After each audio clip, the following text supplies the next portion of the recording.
Welcome back to Catrina the Cat reads Snow White and the Seven Dwarfs. I'm Catrina the Cat. Now let's continue where we left off and conclude this story. The dwarfs, when they came home in the evening, found Snow White lying upon the ground. She breathed no longer and was dead. They lifted her up, looked to see whether they could find any poisonous, unlaced her, combed her hair, washed her with water and wine, but it was all of no use. The poor child was dead and remained dead. They laid her upon the bear, and all 7 of them sat round it and wept for her, and wept 3 days long. Then they were going to bury her, but she still looked as if she were living, and she had her pretty red cheeks.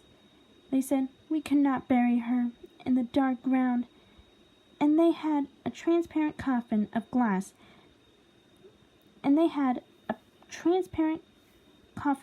made, so that she could be seen for all sides, and they laid her in it, and wrote her name upon it in golden letters, and that she was a king's daughter. Then they put the coffin out upon the mountain, and one of them always stayed by it and watched it. The birds came too and wept for Snow White, first an owl, then the raven, and last a dove. And now Snow White lay a long, long time in the coffin, and she did not change, but looked as if she were asleep. For she was as white as snow, as red as blood, and her hair was as black as ebony. It happened, however, that a king's son came into the forest and went to the dwarfs' house to spend the night. He saw the coffin on the mountain, and the beautiful Snow White within it, and read what was written upon it in golden letters. Then he said to the dwarfs, "Let me have the coffin. I will give you whatever you want for it." But the dwarfs answered, "We will not part with it for all the gold in the world."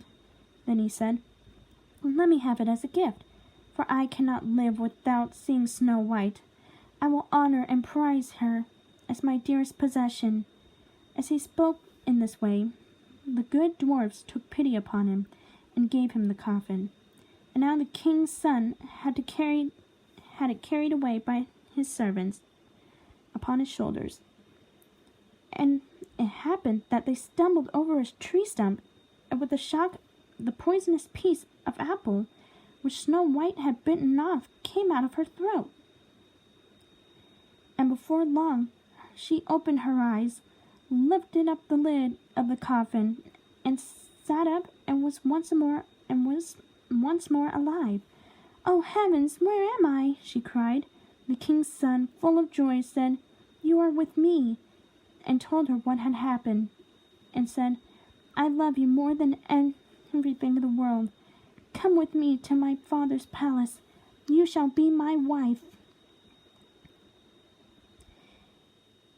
And Snow White was willing and went with him, and their wedding was held with great show and splendor. But Snow White's wicked stepmother was also bidden to the feast. When she had arrayed herself in beautiful clothes, she went before the looking-glass and said, "Looking glass, on the wall, who in this land is the fairest of all?" The glass answered, "O queen of all here, the fairest art thou, but the young queen is fairer by far, as I trow." Then the wicked woman uttered a curse, and was so utterly wretched, that she knew not what to do. At first she would not go to the wedding at all, but she had no peace, and had to go to see the young queen. And when she went in, she recognized Snow White, and she stood still with rage and fear, and could not stir. But iron slippers had already been put upon the fire, and they were brought in with tongs, and set before her. Then she was forced to put on red-hot shoes, and dance until she dropped down dead. And that was Snow White and the Seven Dwarfs, written by the Brothers Grimm. What do I think of it? To be perfectly honest, this fairy tale is actually really good. The paragraph structuring was nice, the sentence structuring was good, and it was separated into, I think, 13 chapters. Hang on, I gotta check. Oh no, wait, that's 8 chapters. Sorry. I can't really think today. But regardless, I actually like this. Now, it is very different than the movie. There were actually 3 attempts. Once with a tightly corset, once with a poison comb, and finally, once with the poison apple. Can you imagine such a thing? Oh man, I love that story so much. I can't wait to tell this along with Sleeping Beauty to our little sister. Her name is Alina the Hedgehog, if you're wondering.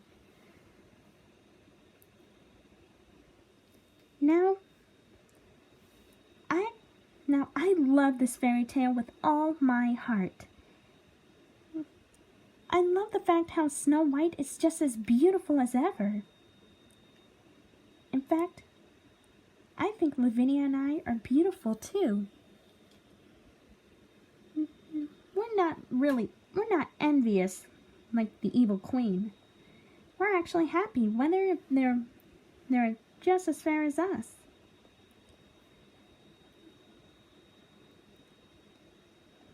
Now don't forget, appearance. Now as for the evil queen, she may look beautiful. Don't forget, appearances can be deceiving. Now what do you all think of this? What do you all think of this fairy tale? Did you like it or did you not? Feel free to let me know in the comment section down below. Oh, I better get going. The Chaotix needs me for another mission.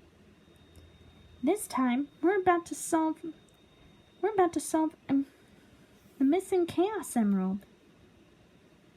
Someone must have stolen it, and we're gonna find out. Thank you all very much for watching. This is Catrina the Cat, signing off.